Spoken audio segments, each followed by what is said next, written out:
Everyone, welcome back to sleepy classes. And आज की class start करने से पहले डिस्कस कर लेते हैं यूपीएससी प्रीवियस ईयर क्वेश्चन 2013 का, which of the following bodies does not or do not find mention in the Indian constitution. तो इसका आंसर था option number D, that is 1, 2 and 3। इन तीनों में से कोई भी ऐसी कमिटी या बॉडी नहीं है जो कॉन्स्टिट्यूशन में डायरेक्टली मेंशन की गई है। तो आज का चैप्टर हमारा chapter number 4 NCERT class 12, that is India's external relations. तो अब हम ये देखते हैं कि इंटरनली तो हम बहुत कुछ डिस्कस कर चुके हैं कि जो 5 ईयर प्लान्स थे या फिर जो लोकसभा के जनरल इलेक्शंस थे वहाँ 1971 तक क्या हुआ था।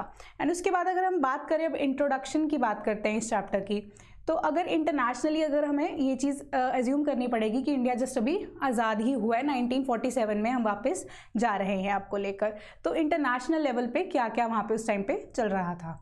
तो हम देखते हैं इंडिया जस्ट अभी आज़ाद ही हुआ है और साथ ही साथ आज़ादी भी इस टाइम पे मिली कि वर्ल्ड वॉर 2 अभी होकर ही हटी थी। साथ ही साथ एक कोल्ड वॉर का एरा स्टार्ट हो रहा था। कोल्ड वॉर यानी कि वॉर एक्चुअली में दिखाई नहीं दे रही है, बट आपस में एक दूसरे के लिए हम कह सकते हैं मन में कहीं ना कहीं ये चीज़ है और डिप्लोमेटिकली हम इस वॉर को लड़ते हैं, जो है हथियारों से नहीं लड़ी जाती। तो सिमिलरली इंडिया का यहाँ पे टेक क्या था, इंडिया ने किसकी साइड ली, वो हम इसमें जानेंगे और साथ ही साथ जो इंडिया के रिलेशंस क्या रहे उस टाइम पे आसपास की कंट्रीज़ के साथ। तो इंडिया आज़ाद हुआ और आज़ाद हुआ कोल्ड वॉर के एरा में और वर्ल्ड वॉर 2 निकल के गई ही थी। तो क्योंकि हमने ये देखा था कि 2 वर्ल्ड वॉर्स हमने लड़ी थी, बहुत सारी हमने अभी फ्रीडम स्ट्रगल भी की थी, तो उसके बाद जो है हमारे जो लॉ मेकर्स रहे या कॉन्स्टिट्यूशन मेकर्स रहे, साथ ही साथ हमारे पीएम रहे, वो ये चाहते थे कि इंडिया की ऐसी इमेज रहे ताकि हम पीस को आगे बढ़ावा दे सकें। इसलिए हमने क्या किया, नॉन अलाइनमेंट पॉलिसी जो है उसे लागू किया। एक तरह से हम एक पीसफुल देश है, हम किसी को भी फॉलो नहीं करेंगे, किसी भी कंट्री की कोल्ड वॉर में साइड नहीं लेंगे।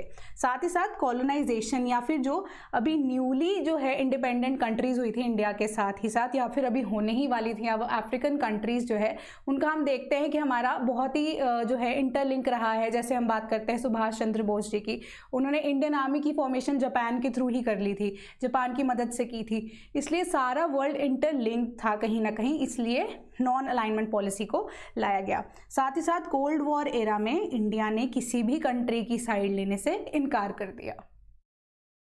तो हम देखते हैं कि पंडित जवाहरलाल नेहरू जो हमारे फर्स्ट प्राइम मिनिस्टर रहे, वो क्या चाहते थे, वो एक पीसफुल जो है इमेज इंडिया की हमेशा से रखना चाहते थे, क्योंकि वो चाहते थे, ये चीज़ वो जानते भी थे साथ ही साथ कि वॉर के साथ साथ क्या हो सकता है और अगर बाय चांस हम किसी भी एक कंट्री की ले भी लेते हैं सपोर्ट, तो उससे क्या क्या हम देख सकते हैं कि नुकसान हो सकता है हमारी कंट्री को।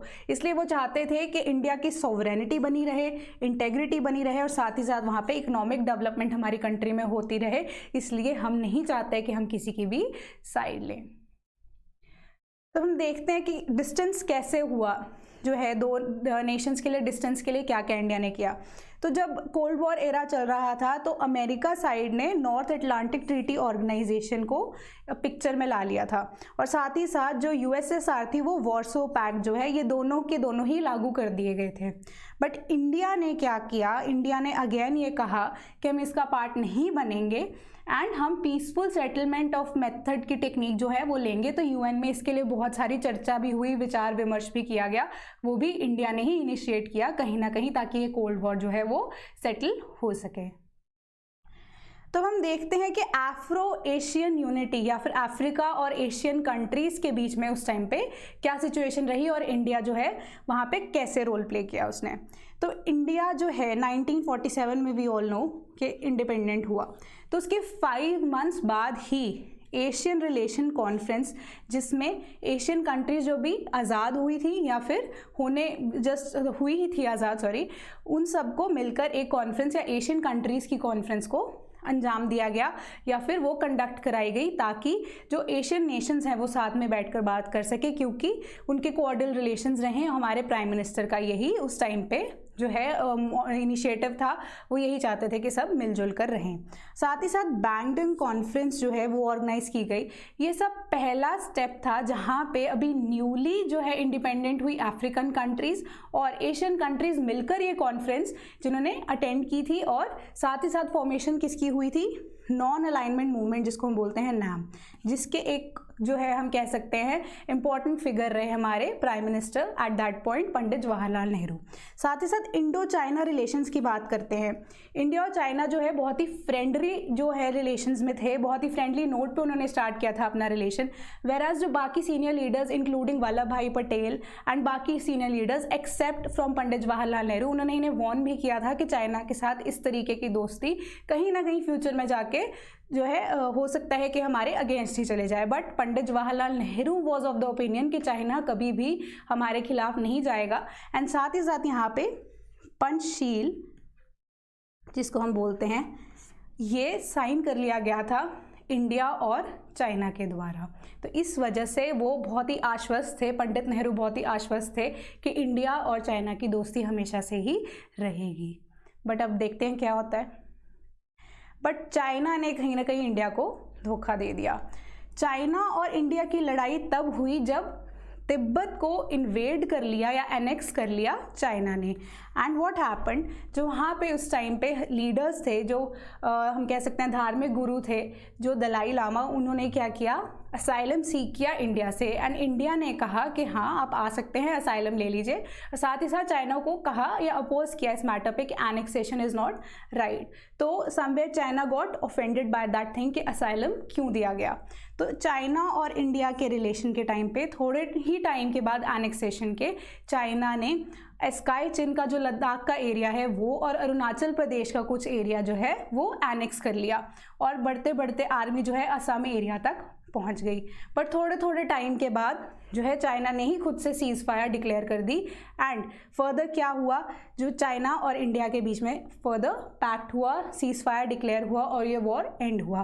बट इससे ये चीज़ हुई कि जो हमारे प्रधानमंत्री थे उनका भरोसा कहीं ना कहीं टूटा। जो लोगों में उत्साह था, जो लोग खुश थे कि हाँ हिंदी चीनी भाई भाई का वहाँ पे उस टाइम पे नारा लग रहा था, वो कहीं ना कहीं हम देखते हैं एक तरह से ब्लैक स्पॉट बन के रह गया गवर्नमेंट के ऊपर।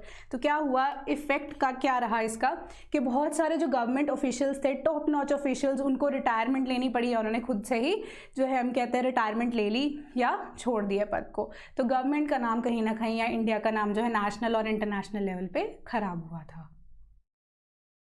तो हम देखते हैं इंडो पाक रिलेशंस कैसे रहे। पाकिस्तान के साथ हमेशा से एक बड़ा मुद्दा रहा है, दैट इज़ कश्मीर।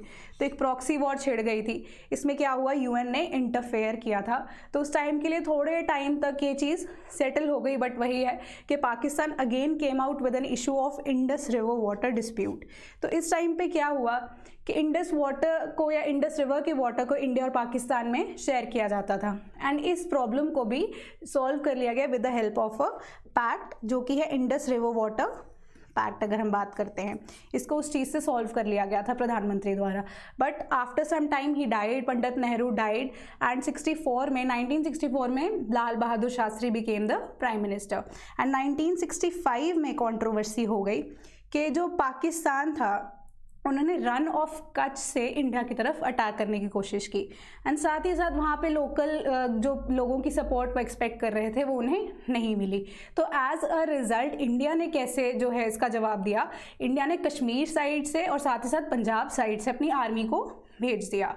वहाँ पे उस टाइम पे हमारे प्रधानमंत्री रहे लाल बहादुर शास्त्री। तो उन्होंने क्या किया, टिल लाहौर एरिया तक हमारी आर्मी पहुँच गई थी।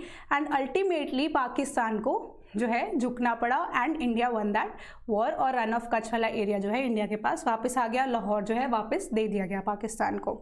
एंड साथ ही साथ हम देखते हैं यूएन और इंडिया पाकिस्तान रिलेशन जो है टिल डेट कहीं ना कहीं चलता ही रहता है, ये अभी तक पिक्चर में है। तो हम बात करेंगे बांग्लादेश वॉर्स 1971 में। तो बांग्लादेश 1971 से पहले हम देखते हैं जो पाकिस्तान का ही पार्ट रहा। तो उनके इंटरनल क्राइसिस चल रहे थे क्योंकि जो बांग्लादेश के लोग थे उन्हें ये लगता था कि उन्हें एक्चुअल में जो गवर्नमेंट है वो इन्फीरियर ट्रीट करती है और वहाँ पे बहुत सारे मूवमेंट जो है आज़ादी के शुरू हो गए। इसलिए उन्होंने क्या किया, इंडिया से हेल्प मांगी। तो इंडिया ने उस टाइम पे क्या किया, हेल्प की, अपना आर्मी वगैरह भेजी वहाँ पे बांग्लादेश में, क्योंकि लोकल गवर्नमेंट का सपोर्ट था, लोकल सपोर्ट था। तो साथ ही साथ क्या हुआ कि जो हमारे सोल्जर्स हैं उन्होंने ढाका के एरिया को 3 साइड से घेर लिया and 90,000 soldiers had to surrender and a separate nation that was Bangladesh was formed. Whereas Pakistan की सपोर्ट पे उस टाइम पे कहीं ना कहीं यूएस एंड चाइना आ गए थे, बट स्टिल जो है उन्होंने डायरेक्ट पार्टिसिपेशन नहीं की थी, but still they lost the war and Bangladesh was formed. तो इस वजह से पाकिस्तान थोड़ा और ऑफेंड हो गया। जब हम न्यूक्लियर टेस्ट की बात करते हैं, इंडिया की जो न्यूक्लियर टेस्ट पहला हुआ दैट वाज इन 1974। तो 1974 से पहले हमारे जो प्रधानमंत्री रहे, फर्स्ट प्राइम मिनिस्टर रहे हमारे, जो Pandit Jawaharlal Nehru, he was always of the belief कि इंडिया जो है टेक्नोलॉजी वाइज या फिर अगर आर्म्स एंड एम्यूनिशन में हमेशा से उसे आगे बढ़ना चाहिए। एंड फर्स्ट न्यूक्लियर टेस्ट जो है होमी जे बाबा की वजह से ही सक्सेसफुल हुआ, जिसको हम उन्हें श्रेय देते हैं। बट जो बाकी कंट्रीज़ रही उस टाइम पे परमानेंट मेंबर्स ऑफ यूएन, अगर हम जो बात करते हैं, वो ऑलरेडी जो है उनके पास न्यूक्लियर वेपन्स थे, बट वो नहीं चाहते थे कि और कंट्रीज़ भी करें इस चीज़ में, इन्वेस्ट करें पैसा या फिर उनके पास भी न्यूक्लियर वेपन्स हों। तो इसलिए नॉन प्रोलिफरेशन ट्रीटी उन्होंने यूएन में जो है इंट्रोड्यूस कर दी कि बाकी और कोई कंट्री जो है न्यूक्लियर टेस्ट या फिर न्यूक्लियर वेपन्स को नहीं बना सकती। बट इंडिया ने जब टेस्ट किया, उन्होंने पहले से ही कहा था कि हमारा मोटो ये है कि हम जो भी न्यूक्लियर टेस्ट करेंगे that and the nuclear energy will be used only for peaceful purposes. तो उस टाइम पे नॉन प्रोलिफरेशन ट्रीटी को इंडिया ने साइन नहीं किया था, क्योंकि इंडिया कंसिडर करता था इसे as a discrimination against other countries. इसीलिए जो है इंडिया ने न्यूक्लियर टेस्ट भी किया, जो कि बहुत ही सक्सेसफुल रहा। बट ये टेस्ट हमने जब कंडक्ट किया तब अरब इजराइल वॉर 1973 में चल रही थी and cost of oil was already very high, inflation rate जो था ऑलरेडी बहुत ज़्यादा हो गया था। इस बीच अगर हमने न्यूक्लियर टेस्ट किया तो इस वजह से हमारे इकोनॉमिकल जो थी कंडीशन और भी ख़राब हो गई, इकोनॉमिक क्राइसिस जो है और भी ज़्यादा वर्सन हो गए। तो इस चैप्टर में इतना ही। तो this question is for the next chapter, discuss करेंगे इसे नेक्स्ट चैप्टर में, that is UPSC previous year question of 2020। What was the exact constitutional status of India on 26 जनवरी 1950। मिलेंगे नेक्स्ट क्लास में इसके आंसर के साथ। तब तक keep studying, keep supporting and thank you so much.